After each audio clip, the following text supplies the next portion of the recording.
اعوذ باللہ من الشیطان الرجیم بسم اللہ الرحمن الرحیم یوم ندعو کل اناس بامامہم فمن اوتی کتابہ بیمینہ فاولئک یقرؤون کتابہم ولا یظلمون فتیلا ومن کان فی ہذہ اعمی فہو فی الآخرۃ اعمی واضل سبیلا وإن كادوا ليفتنونك عن الذي أوحينا إليك لتفتري علينا غيره وإذا لاتخذوك خليلا ولولا أن ثبتناك لقد كدت تركن إليهم شيئا قليلا إذا لأذقناك ضعف الحياة وضعف الممات ثم لا تجد لك علينا نصيرا وإن كادوا ليستفزونك من الأرض ليخرجوك منها وإذا لا يلبثون خلافك إلا قليلا سنة من قد أرسلنا قبلك من رسلنا ولا تجد لسنتنا تحويلا۔ ہمارا یہ 15واں پارہ چل رہا ہے۔ اللہ تبارک و تعالیٰ نے پچھلی آیتوں میں یہ بات بتلائی تھی کہ ہم نے ہر چیز انسانوں کے لیے پیدا کی ہے، یہاں تک کہ فرمایا تھا کہ جو چیزیں ہم نے انسان کو عطا فرمائی ہے وہ دنیا میں کسی اور مخلوق کو عطا نہیں کی، اور فرمایا تھا کہ بہت ساری ایسی چیزیں ہیں مخلوق میں کہ جن کو اللہ تبارک و تعالیٰ نے خواہشات اور شہوت دی ہے لیکن عقل نہیں دی۔ جیسے جانور، ان کے اندر خواہش ہوتی ہے اور شہوت ہوتی ہے لیکن عقل نہیں ہوتی۔ ایک مخلوق اللہ نے ایسی بنائی ہے کہ جن کے اندر عقل تو ہوتی ہے لیکن خواہش اور شہوت نہیں ہوتی، جیسے فرشتے۔ اور انسان اللہ نے ایسی مخلوق بنائی ہے کہ اس کے اندر خواہش بھی ہے، شہوت بھی ہے، عقل بھی ہے۔ اس کے باوجود اگر یہ اپنے خواہشات اور اپنی شہوت کو نیچے کر کے، پیچھے کر کے اللہ تبارک و تعالیٰ کی فرما برداریوں کی طرف آئے تو اللہ نے فرمایا تھا کہ پھر یہ فرشتوں سے بھی افضل بن جاتا ہے۔ فرشتے بھی اس کے پیروں کے نیچے پر بچھاتے ہیں۔ اور پھر فرمایا تھا کہ ہم نے زمین کو، آسمان کو، یہاں تک کہ سمندروں کو بھی انسان کے لیے بنایا، اس میں وہ سفر کرتے ہیں اور نہ جانے کیا کیا کام کرتے ہیں۔ اور فرمایا تھا کہ اگر ہم چاہیں تو ہم اس زمین کو پھاڑ دیں گے اور اس زمین کے اندر سب لوگوں کو دھسا دیں گے۔ آج یہاں سے تھوڑی اور بات کھول کر کے کر رہے ہیں۔ اللہ تبارک و تعالی ارشاد فرما رہے ہیں، یاد دلا رہے ہیں کہ اس دن کو یاد رکھو جب ہم تمام انسانوں کو ان کے اعمال ناموں کے ساتھ بلائیں گے۔ یہاں پر ایک لفظ آیا ہے امام۔ امام کے معنی مفسرین نے لکھا ہے کہ کتاب کے ہیں، اعمال کے ہیں، یعنی کہ جو انسان اس دنیا میں کر کے گیا ہوگا، اللہ تبارک و تعالی گویا کہ ایک پوری کتاب کے اندر وہ سارے لکھے ہوئے ملیں گے۔ تو سب سے کہا جائے گا بھائی آ جاؤ، لیکن اپنے اعمال نامے، جسے کہتے ہیں سرٹیفکیٹ، لے کر کے آؤ۔ علماء نے لکھا ہے، بلکہ قرآن کریم کی دوسری آیات کے اندر آتا ہے کہ اصحاب الیمین ما اصحاب الیمین و اصحاب الشمال ما اصحاب الشمال، کہ جس کے اعمال اچھے ہوں گے تو ان کو دائیں ہاتھ میں دیے جائیں گے اور جس کے اعمال برے ہوں گے ان کو بائیں ہاتھ میں دیے جائیں گے۔ لیکن صحیح بات یہ ہے کہ مسلمان چاہے وہ گناہ گار ہو یا صحیح ہو، اس کو اس کے نامہ اعمال دائیں ہاتھ میں دیے جائیں گے، اور کفار اور مشرکین ان کو ان کے نامہ اعمال بائیں ہاتھ میں دیے جائیں گے۔ یعنی کہ ایک کتاب دی جائے گی جس میں اس کا سارا کیا ہوا، جو اس نے کیا ہے، اچھے کام کیے ہیں، غلط کام کیے ہیں، وہ ان کو اعمال کہا جاتا ہے، تو وہ سارے دیے جائیں گے۔ علماء نے یہ بھی لکھا ہے کہ اس وقت ایک ہوا چلے گی اور اس ہوا کے چلنے سے جو اس کے اعمال ہوں گے پرچوں پر لکھے ہوئے وہ اڑیں گے، اور جو آدمی جیسا بھی ہوگا، مسلمان ہوگا تو اس کے دائیں ہاتھ میں چلے جائیں گے، وہ کافر ہوگا تو اس کے بائیں ہاتھ میں چلے جائیں گے۔ تو امام سے مراد یہاں پر کتاب ہے، اور کتاب کو امام اس لیے کہا جاتا ہے کہ جب انسان سے کوئی بھول چوک ہو جاتی ہے تو وہ کتاب کی طرف رجوع کرتا ہے، کتاب کے اندر دیکھتا ہے بھائی کیا مسئلہ ہے، پڑھا لکھا آدمی، اور اسی لیے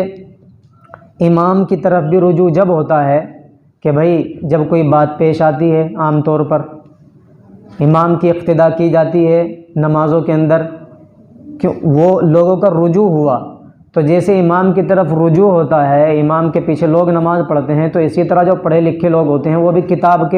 کو گویا کہ اپنا امام مانتے ہیں، کتاب کے پیچھے چلتے ہیں۔ جو کتاب میں لکھا ہوا ہوتا ہے اسی کے حساب سے وہ لوگوں کو بتلاتے ہیں اور اسی کے حساب سے خود چلتے ہیں۔ اور بہت سے علماء نے یہ بھی لکھا ہے کہ کل قیامت کے دن ان کے پیشواؤں کے ساتھ ان کو بلایا جائے گا، یعنی یہ کہا جائے گا بھائی اچھے آدمیوں کو ماننے والے، ان کی اقتداء کرنے والے، نبیوں کی باتوں کو ماننے والے، ولیوں کی باتوں کو ماننے والے، اللہ کے ولیوں کی باتوں کو ماننے والے آ جاؤ، اور جو شیطان کی باتوں کو ماننے والے ہوں گے ان سے کہا جائے گا بھائی جو غلط آدمیوں کی باتوں کو مانتے تھے، شیطان کی پیروی کرتے تھے، اللہ کے علاوہ اللہ کے ولیوں کو چھوڑ کر، اللہ کے نبیوں کو چھوڑ کر جو غیروں کی باتوں کو مانتے تھے،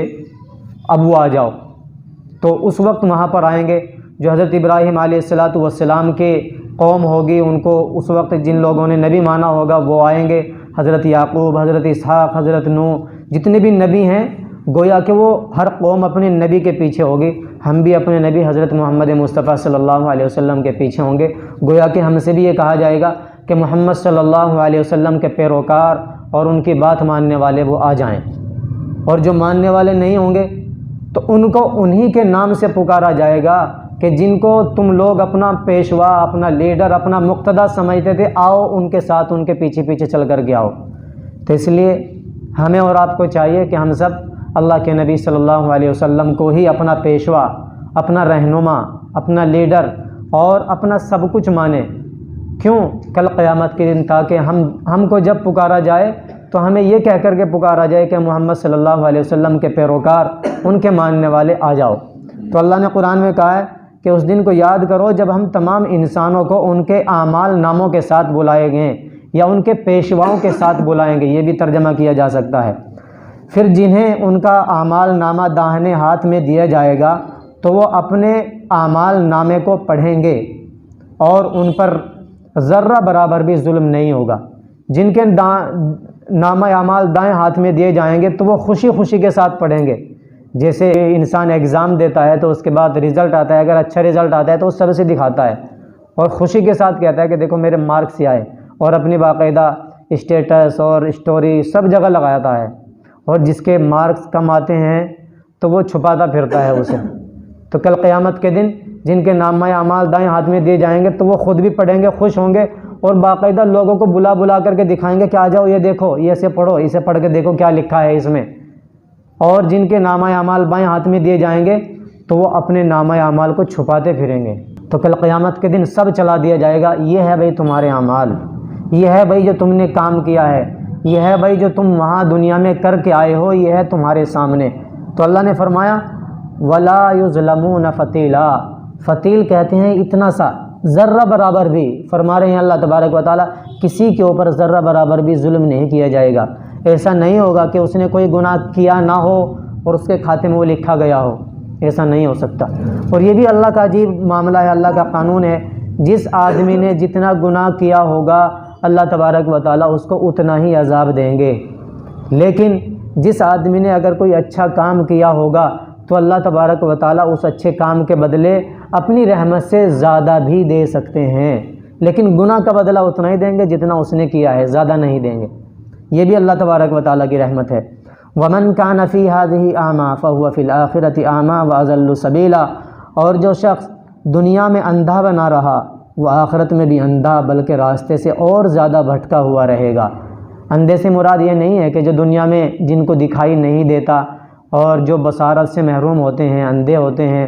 تو کل قیامت کے دن وہ بھی ایسے ہی ہوں گے۔ نہیں، اندھے سے مراد ہے یہاں پر کہ ان کے سامنے سب کچھ ہونے کے بعد، اسلام کی تمام تر تعلیمات آنے کے باوجود، حدیثیں آنے کے باوجود، قرآن کی آیات آنے کے باوجود، سارا دین اس کے سامنے آ گیا، اس کے باوجود بھی اس نے اس پر عمل نہیں کیا، تو اللہ تبارک و تعالیٰ کے نزدیک وہ آدمی اندھا ہے، اعمیٰ ہے، اندھا ہے۔ تو اللہ تبارک و تعالیٰ فرما رہے ہیں کہ جیسے اس نے دنیا میں رہ کر کے گویا کہ ان باتوں پر عمل نہ کر کے اللہ تبارک و تعالیٰ کے سامنے یہ پیش کیا کہ بھئی میں تو اندھا ہوں، مجھے نہیں کچھ دکھائی دیتا، اللہ تبارک و تعالیٰ کے احکام کی نافرمانی کر کے اس نے یہ کہا کہ مجھے کچھ دکھائی نہیں دیتا، میں تو اندھا ہوں، تو اللہ تبارک و تعالیٰ فرما رہے ہیں جیسے اس نے دنیا میں رہ کر کے اللہ کی نافرمانیاں کی ہیں اور گویا کہ یہ اندھا بنا اللہ کی نافرمانیوں کو کر کے، اللہ کی فرما برداریوں کو چھوڑ کر کے یہ اندھا بنا، تو اللہ تبارک و تعالیٰ فرما رہے ہیں کل قیامت کے دن واقعتاً ہم اسے اندھا کر کے اٹھائیں گے۔ اور کیسا اندھا کر کے اٹھائیں گے؟ اسے ایسے گڈھے میں ڈالیں گے جہاں اسے کچھ دکھائی دے گا ہی نہیں۔ وَمَنْ كَانَ فِي هَٰذِهِ أَعْمَىٰ فَهُوَ فِي الْآخِرَةِ أَعْمَىٰ وَأَضَلُّ سَبِيلًا۔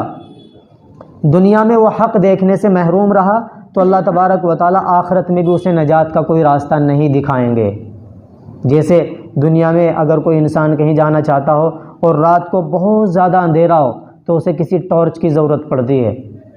اگر اس کے پاس کوئی بیٹری نہ ہو، کوئی ٹارچ نہ ہو، کوئی موبائل نہ ہو، کوئی لائٹ نہ ہو، اور ویسے بھی کوئی دنیا کے اعتبار سے کوئی ایسا سامان نہ ہو کہ جس سے اسے کچھ دکھائی دے، تو وہ اپنی منزل تک جانے کے لیے پریشان ہوگا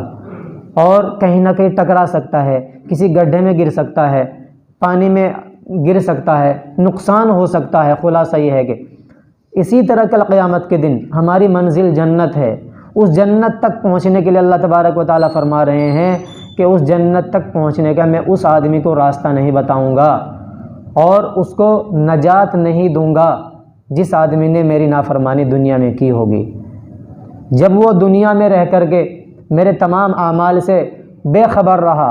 اور گویا کہ اندھا بنا رہا، تو کل قیامت کے دن ہم بھی اسے اندھا بنائیں گے۔ وَإِن كَادُوا لَيَفْتِنُونَكَ عَنِ الَّذِي أَوْحَيْنَا إِلَيْكَ لِتَفْتَرِيَ عَلَيْنَا غَيْرَهُ۔ اور اے پیغمبر، جو وحی ہم نے تمہارے پاس بھیجی ہے، یہ کافر لوگ تمہیں فتنے میں ڈال کر اس سے ہٹانے لگتے تھے تاکہ تم اس کے بجائے کوئی اور بات ہمارے نام پر گھڑ کر پیش کرو، اور اس صورت میں یہ تمہیں اپنا گہرا دوست بنا لیتے۔ اور اگر ہم نے تمہیں ثابت قدم نہ بنایا ہوتا تو تم بھی ان کی طرف کچھ نہ کچھ جھکنے کے قریب جا پہنچتے، اور اگر ایسا ہو جاتا تو ہم تمہیں دنیا میں بھی 2 گنی سزا دیتے اور مرنے کے بعد بھی 2 گنی، پھر تمہیں ہمارے مقابلے میں کوئی مددگار نہ ملتا۔ یہاں سے اللہ تبارک و تعالیٰ یہ فرما رہے ہیں کہ اللہ کے نبی صلی اللہ علیہ وسلم جب لوگوں کو دین اور اسلام کا پیغام پہنچاتے تھے، بڑے لوگوں کے پاس بھی جاتے تھے جو سردار ہوتے تھے، اور چھوٹے لوگوں کے پاس بھی جاتے تھے۔ جو سردار ہوتے تھے ان کو خاص تاکید کرتے تھے۔ کیوں؟ اس وجہ سے خاص تاکید کرتے تھے تاکہ اگر یہ سردار مسلمان ہو گیا، اسلام کی باتوں کو اس نے مان لیا اور اپنا لیا، تو اس کے پیچھے سینکڑوں اور ہزاروں لوگ ہیں، وہ سب بھی اس کی دیکھا دیکھی اسلام قبول کر لیں گے۔ ان کے اوپر زیادہ زور ہوتا تھا اللہ کے نبی صلی اللہ علیہ وسلم کا۔ تو وہ کفار اور مشرکین جو سردار تھے اللہ کے نبی کے پاس آتے تھے اور یہ کہتے تھے کہ دراصل بات یہ ہے کہ ہم اسلام قبول تو کر لیں، لیکن یہ جو آپ کے پاس پڑے رہتے ہیں نا ہر وقت، غریب، غربا، مفلس لوگ،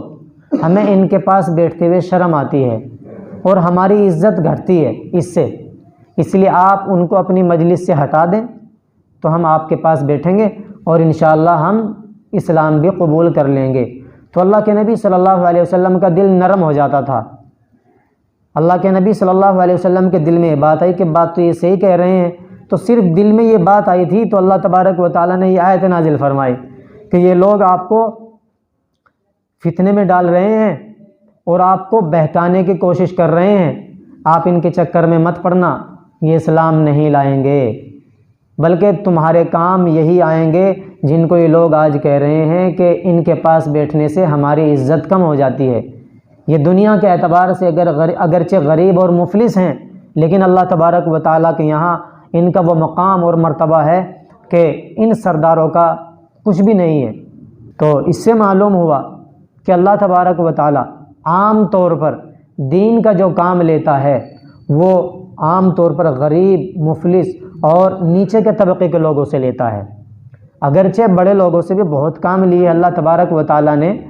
لیکن جب کسی انسان کے پاس دولت آتی ہے، عزت آتی ہے، شہرتیں آتی ہیں، تو وہ عام طور پر ان کے اندر گھر کر کے رہ جاتا ہے اور اس کی چکا چوند سے بچ نہیں پاتا۔ لیکن ایسے بھی اللہ کے بندے ہوتے ہیں،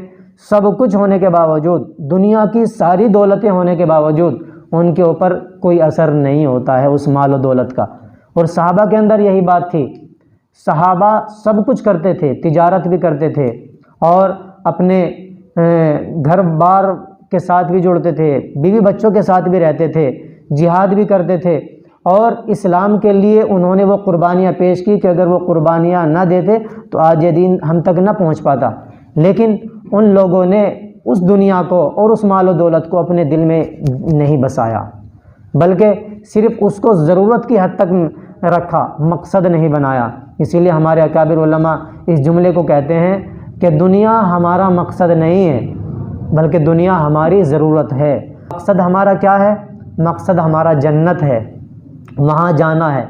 اب وہاں کیسے جائیں گے؟ اس کے کام کرنے پڑیں گے،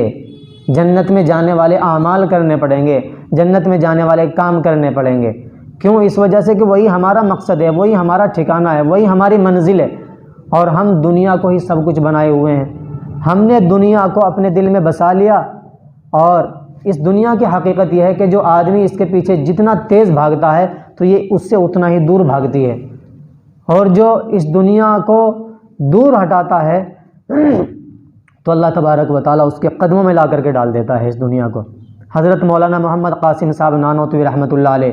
جو دارالعلوم دیوبند کے بانیوں میں سے ایک ہیں، ان کے پاس کوئی آدمی آیا بہت بڑا ہدیہ لے کر اس وقت کے حساب سے، کہا حضرت اسے قبول فرما لو۔ فرمایا بھائی میں تو غریب آدمی ہوں، میں تو ایک تہبند رکھتا ہوں، ایک یہاں رکھتا ہوں اپنے، اور ایک پہن کر کے رکھتا ہوں، ایک کرتا ایک ٹوپی، مجھے ضرورت نہیں ہے، جو ضرورت مند ہو اس کو دے دو۔ وہ بہت سر ہوا لیکن نہیں مانا وہ آدمی۔ بالآخر وہ جاتا جاتا جہاں حضرت کی جوتی رکھی ہوئی تھی، ان جوتیوں میں وہ اشرفیاں جو پیسے تھے چاندی کے جس چیز کے بھی تھے ان کو اس میں گھسا کر اور اس میں ڈال کر کے چلا گیا۔ حضرت مولانا قاسم نانوتوی رحمۃ اللہ علیہ اپنے کام سے جب فارغ ہوئے تو جب واپس تشریف لائے، ساتھ میں کچھ خدام اور متعلقین، متوسلین، مریدین بھی تھے، تو آ کر کے جیسے پیر میں اپنا جوتے میں اپنا پیر ڈالا تو دیکھا اس میں تو کچھ ہے، تو پیر جیسے باہر نکالا تو دیکھا اس کے اندر تو پیسے پڑے ہوئے ہیں۔ تو تمام لوگوں سے کہا کہ دیکھو دنیا کی حقیقت یہ ہے۔ میں نے اس سے منع کیا لیکن اللہ تبارک و تعالیٰ نے، میں بے نیاز ہو گیا، مجھے کوئی لالچ نہیں تھا، میں بے غرض بن گیا، تو اللہ تبارک و تعالیٰ نے اس دنیا کو میرے قدموں میں پہنچا دیا۔ اور جو آدمی اس کے پیچھے بھاگتا ہے تو بس یہی ہوتا ہے، انسان آخر تک یہی جملہ کہتا رہتا ہے، ہائے رے دنیا، ہائے رے دنیا، اور یہ دنیا کسی کو بھی مکمل آج تک نہیں مل سکی۔ کسی کو آج تک کوئی کہہ سکتا ہے کہ پوری دنیا پر کوئی قابض ہو گیا ہو؟ پوری دنیا کے اندر جو حالات بنے ہوئے ہیں ایک دوسرے کے ملک کو ہتھیانے کے لیے، فلسطین کے اندر جو مسئلے چل رہے ہیں، وہ اس کا مقصد یہی تو ہے کہ بھئی میں اتنے سے خطے پر قابض ہوں، میں پورے ملک کا بن جاؤں، میری قبضے قدرت میں ساری دنیا آ جائے۔ ایک ملک کا بادشاہ یہ چاہتا ہے 2 کا بن جاؤں، 2 کا یہ چاہتا ہے میں 3 کا بن جاؤں، امریکہ یہ چاہتا ہے میں پوری دنیا پر حکومت کروں۔ تو سب کی یہی خواہش ہوتی ہے۔ ایک انسان کے پاس 10 روپے ہیں، وہ چاہتا ہے 20 روپے آئیں۔ یہ خواہشات رکھنے میں کوئی حرج نہیں ہے، آدمی کو اپنی معیشت اچھی کرنی چاہیے۔ معیشت اچھی کریں گے اپنی، اور اپنا بینک بیلنس صحیح رکھیں گے تو اپنی اولاد کو بھی صحیح پال سکتے ہیں، ہمیں کسی کے سامنے ہاتھ پھیلانے کی ضرورت نہیں پڑے گی۔ لیکن وہ دنیا ہماری ضرورت ہے، بس اس کو سامنے رکھنا ہے، مقصد نہیں ہے۔ یہ دنیا اور مال و دولت بہت کچھ ہے لیکن سب کچھ نہیں ہے، ہم نے اس کو سب کچھ سمجھ لیا ہے، اور حالات آج کل ایسے ہی بن گئے ہیں، جس کے پاس پیسہ ہے اس کو سلام کرتے ہیں لوگ، اور جس کے پاس پیسہ نہیں ہے اس کو کوئی پوچھنے والا تک بھی نہیں ہوتا، اپنے بھی سلام نہیں کرتے اسے، اپنے بھی یہ کہتے ہیں کہ بھئی کچھ نہیں ہے یہ تو اس لیے اللہ تبارک و تعالیٰ نے کہہ دیا کہ بھی یہ سردار اور یہ کفار اور مشرکین یہ آپ کو اپنی اسلام سے ہٹانا چاہتے ہیں اور آپ کو بہکانا چاہتے ہیں، خبردار آپ ان کے چکر میں مت پڑنا۔ اور پھر اللہ تبارک و تعالیٰ نے آگے ایک وارننگ دی کہ دیکھو اگر آپ نے ان کی باتوں کو مان لیا اور ان کی باتوں میں آپ آ گئے اور آپ نے ان کے لیے نرم گوشہ اختیار کر لیا تو یاد رکھو ہم تمہیں دنیا میں بھی 2 گنی سزا دیں گے اور آخرت میں بھی ڈبل سزا دیں گے۔ اللہ کے نبی صلی اللہ علیہ وسلم یہاں تک کہ تمام انبیاء معصوم ہوتے ہیں، معصوم کا مطلب کہ ان سے کوئی گناہ سرزد نہیں ہوتا، اللہ تبارک و تعالیٰ گناہوں سے ان کی حفاظت کرتا ہے، ان سے کوئی گناہ ہو ہی نہیں سکتا۔ تمام انبیاء معصوم ہوتے ہیں، معصوم عن الخطا ہوتے ہیں، اس کے باوجود اللہ تبارک و تعالیٰ کہہ رہا ہے کہ بالفرض مان لو اگر آپ نے ایسا کر لیا کہ ان کی باتوں میں آ گئے اور بہک گئے تو اللہ تبارک و تعالیٰ وارننگ دے رہا ہے کہ ہم تمہیں دنیا میں بھی ڈبل سزا دیں گے اور آخرت میں بھی ڈبل سزا دیں گے۔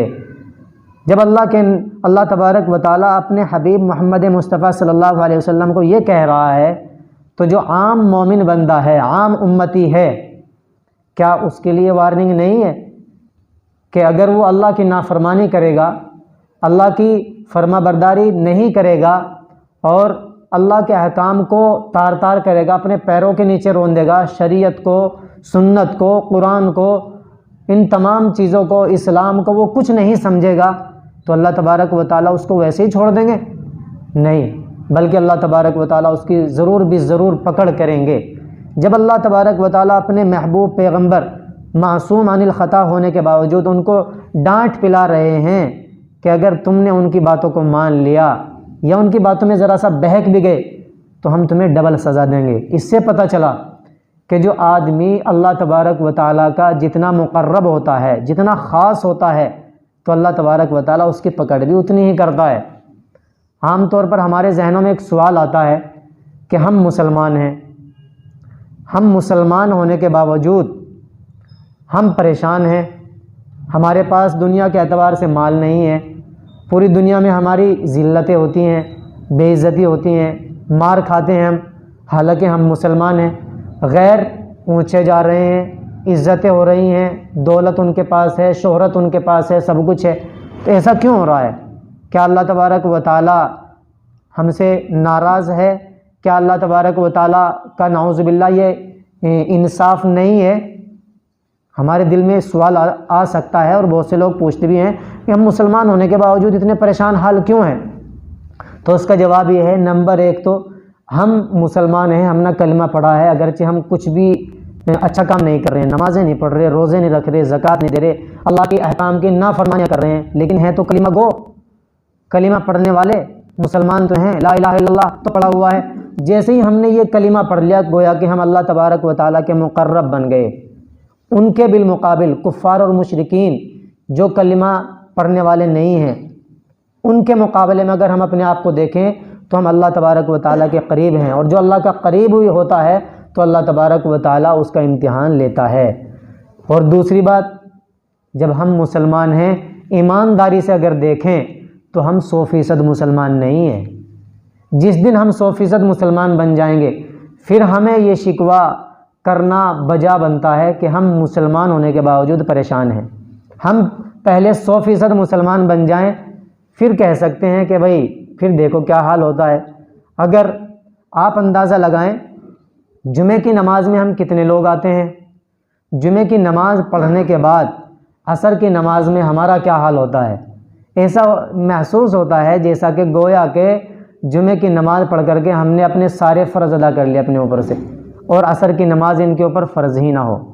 یاد رکھنی چاہیے، جیسے جمعہ فرض ہے، اسی طرح بقیہ تمام نمازیں، 5 وقت کی نمازیں بھی فرض ہیں۔ صرف جمعہ پڑھ لینے سے کام نہیں بنتا۔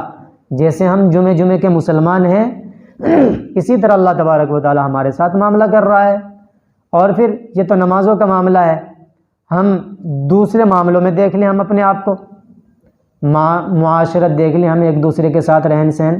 پڑوسی ہمارا کتنا پریشان ہے ہم سے، روزانہ اگر اس کا بس چلے تو وہ تہجد میں دعائیں کر سکتا ہے کہ اللہ اس پڑوسی سے ہمارا پیچھا چھڑا، اور کسی کا اگر ہم لے لیں تو اس کا دینے کے لیے تیار نہیں ہے، اور کسی کا اگر ہمیں پھنس جائے تو ہم اسے چھوڑنے کے لیے تیار نہیں ہیں۔ یعنی کہ دن رات ہم ستانے میں لگے ہوئے ہیں بالمقابل غیروں کے۔ ہماری تو تاریخ یہ تھی کہ ہمارے پاس لوگ اپنا سامان رکھ کر کے جایا کرتے تھے اگر کہیں سفر پر جاتے تھے، امانتیں، یہاں تک کہ اپنی نوجوان لڑکیوں کو ہمارے سپرد کر کے جایا کرتے تھے کہ بھئی ہم کہیں جا رہے ہیں، آپ مسلمان ہیں، ہماری نوجوان بچی ہے، ہمیں خطرہ ہے دوسروں سے، ہم اپنی نوجوان بچی کو آپ کے سپرد کر کے جا رہے ہیں، آپ کی تحویل میں دے کر کے جا رہے ہیں، آپ اس کی صحیح طریقے سے نگہداشت کر سکتے ہیں، اور اپنا جو مال ہوتا تھا، جو امانت ہوتی تھی، اس کو سپرد کر کے جایا کرتے تھے ہمارے پاس۔ آج حال کیا ہے؟ مسلمان کسی مارکیٹ سے پیسہ لینے کے لیے جائے یا کوئی سامان لینے کے لیے جائے مارکیٹ سے تو دینے کے لیے تیار نہیں ہے، یہ کہے گا کہ مسلمان تو جو وعدہ کرتا ہے اس کی خلاف ورزی کرتا ہے، مسلمان نام ہی اسی چیز کا ہے، مسلمانوں سے جو نفرت کر رہے ہیں آج دنیا میں، وہ اسی وجہ سے کر رہے ہیں کہ وعدہ خلافی کرتا ہے، جھوٹ بولتا ہے، دغا بازی کرتا ہے، دوسرے کا لے کر کے دیتا نہیں ہے۔ یہ پہچان آج مسلمان کی بن چکی ہے۔ تو اس وجہ سے ہم یہاں ہیں اور وہ وہاں ہیں، تو ہمیں اصل مسلمان بننا پڑے گا۔ تو اللہ تبارک و تعالیٰ اپنے حبیب کو کہہ رہے ہیں کہ دیکھو، اگر تم نے ان کے لیے اپنے اندر ذرہ برابر بھی جگہ بنا لی اور ان کی باتوں کو مان لیا تو ہم تمہیں 2 گنی اور ڈبل سزا دیں گے۔ تو آج کے دور میں بھی اگر کوئی آدمی اللہ تبارک و تعالیٰ کا مقرب بندہ ہوتا ہے تو اس کی بھی چھوٹی چھوٹی باتوں پر پکڑ کی جاتی ہے، ذرا سی باتوں پر پکڑا جاتا ہے۔ اور حقیقت یہی ہے، جس آدمی کو دنیا میں بھی، دنیا کا بھی یہ قانون ہے، جس آدمی کو جس آدمی سے سب سے زیادہ محبت ہوتی ہے تو وہ اس کے بارے میں کچھ بھی برداشت نہیں کرتا اور اس کی چھوٹی چھوٹی باتوں پر پکڑ کرتا ہے۔ بہرحال ہم سب کو چاہیے کہ ہم سب بھی اللہ تبارک و تعالیٰ کی فرما برداری کی طرف آئے۔ وَإِن كَادُوا لَيَسْتَفِزُّونَكَ مِنَ الْأَرْضِ، اس کے علاوہ یہ لوگ اس فکر میں بھی ہیں کہ اس سرزمین مکہ سے تمہارے قدم اکھاڑیں تاکہ تمہیں یہاں سے نکال باہر کریں، اور اگر ایسا ہوا تو یہ بھی تمہارے بعد زیادہ دیر یہاں ٹھہر نہیں سکیں گے۔ اللہ کے نبی صلی اللہ علیہ وسلم کو مکے سے نکالنے کے لیے بڑی سازشیں ہوئی تھی اور بہت زیادہ زور لگا رہے تھے وہ، تو اللہ تبارک و تعالیٰ کہہ رہے ہیں کہ یہ آپ کے پیچھے لگے ہوئے ہیں اور دن رات آپ کو یہاں سے نکالنے کی در پہ ہیں۔ یاد رکھیں، اگر انہوں نے آپ کو یہاں سے نکال دیا تو یہ بھی یہاں چین سے نہیں رہ پائیں گے۔ اور تاریخ میں لکھا ہے، اللہ کے نبی صلی اللہ علیہ وسلم نے جیسے ہی مکے سے ہجرت کی ہے تو مکے والوں کے اوپر قحط برس گیا اور مکے کے اندر باقاعدہ ایک وبا پھیل گئی تھی، پریشان حال ہو گئے تھے۔ اور مکے کے لوگ اللہ کے نبی کے پاس آئے تھے اس وقت اور یہ کہا تھا، مدینے میں باقاعدہ آئے تھے اور یہ کہا تھا، یا رسول اللہ آپ تو بڑے رحم دل ہیں، آپ تو لوگوں کو یہ کہتے ہیں سل من قطع کا، کہ جو آپ سے رشتہ ناتا توڑے اس کے ساتھ اچھا سلوک کرو، اور آپ تو لوگوں کو یہ کہتے ہیں کہ بھئی بھوکوں کو کھانا کھلاؤ۔ مکے کا حال تو یہ ہے کہ وہاں وبا پھیل چکی ہے اور لوگ تہس نہس ہو چکے ہیں، برباد ہو چکے ہیں، ان کے پاس کھانے کے لیے کچھ نہیں ہے، تو آپ ذرا لوگوں کو کہہ دو کہ ہمیں کچھ کھانے کے لیے دے دے۔ تو اللہ کے نبی صلی اللہ علیہ وسلم نے اس وقت بھی ان کو منع نہیں فرمایا تھا، بلکہ اس وقت بھی جن کے پاس جو کچھ تھا ان سے دلوا کر کے مکہ مکرمہ میں بھیجا تھا۔ وہ پریشان ہو گئے تھے۔ اور پھر اس کے بعد غزوہ بدر ہوا، ان مکہ مکرمہ کے تقریباً 70 سردار بدر کے اندر مارے گئے، یہ اللہ تبارک و تعالیٰ نے ان کو ایک ہزیمت دی۔ پھر غزوہ احد ہوا، ان کے اندر ان کو ہزیمت اٹھانی پڑی اور وہ ہار گئے۔ اور پھر غزوہ احزاب ہوا، اس کے اندر تو وہ بالکل ٹوٹ ہی گئے اور زیادہ دن نہیں گزرے تھے اللہ کے نبی صلی اللہ علیہ وسلم کو، بلکہ ہجرت کے 8 ہی سال گزرے تھے اللہ کے نبی کو، اللہ کے نبی پھر دوبارہ مکے میں فاتحانہ انداز میں داخل ہوئے اور واپس آئے۔ تو اللہ تبارک و تعالیٰ کہہ رہا ہے کہ یہ لوگ آپ کو یہاں سے نکالنا چاہتے ہیں، آپ کے قدم اکھاڑنا چاہتے ہیں اور یہاں سے تمہیں بدر کرنا چاہتے ہیں۔ اگر ایسا ہو گیا، یہ اس میں کامیاب ہو گئے، تو یاد رکھو یہ لوگ یہاں کیا نہیں رہ پائیں گے، سکون سے نہیں رہ پائیں گے۔ اور پھر اللہ تبارک و تعالیٰ نے آگے آخری آیت میں فرمایا، سنت من قد ارسلنا قبلک من رسلنا ولا تجد لسنتنا تحویلا، یہ ہمارا وہ طریقہ کار ہے جو ہم نے اپنے ان پیغمبروں کے ساتھ اختیار کیا تھا جو ہم نے تم سے پہلے بھیجے تھے، اور تم ہمارے طریقے میں کوئی تبدیلی نہیں پاؤ گے۔ یعنی اللہ تبارک و تعالیٰ کا یہ قاعدہ، یہ قانون اور یہ سنت چلی آ رہی ہے کہ جو آدمی اپنے نبیوں کے ساتھ ایسا سلوک کرتا ہے، ان کو وہاں سے، ان کے مکانوں سے یا ان کی جگہوں سے یا ان کے ملک سے نکالنے کی کوشش کرتا ہے یا نکال دیتا ہے، تو اللہ تبارک و تعالیٰ ان کے اوپر عذاب نازل فرما دیتے ہیں۔ نکال نہیں پاتا، صرف کوشش بھی اگر کرتا ہے۔ قوم سمود کے حالات دیکھیں گے، قوم عاد کے حالات دیکھیں گے، ان سب کی آج بھی کھنڈرات ایسے موجود ہیں، کئی ہزار سال گزرنے کے باوجود ایسا محسوس ہوتا ہے کہ جیسا کہ آج بھی یہاں پر نحوست برس رہی ہو۔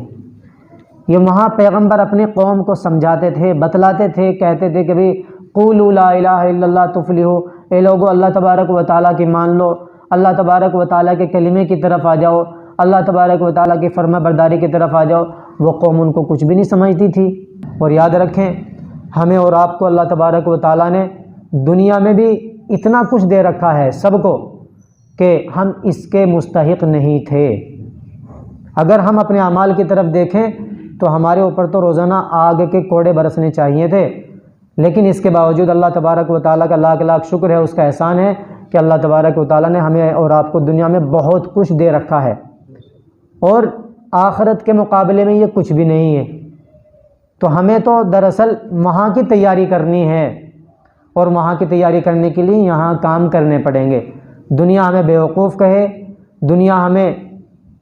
مینٹل کہے، دنیا ہمیں کچھ بھی کہہ لے، ہمیں کسی کی پرواہ نہیں کرنی ہے، بلکہ ہمیں اللہ تبارک و تعالیٰ کے احکام کی فرما برداری کرنی ہے۔ اللہ تبارک و تعالیٰ مجھے اور آپ کو ان باتوں پر عمل کرنے کی توفیق عطا فرمائے۔ آمین۔ وآخر دعوانا ان الحمد للہ رب العالمین۔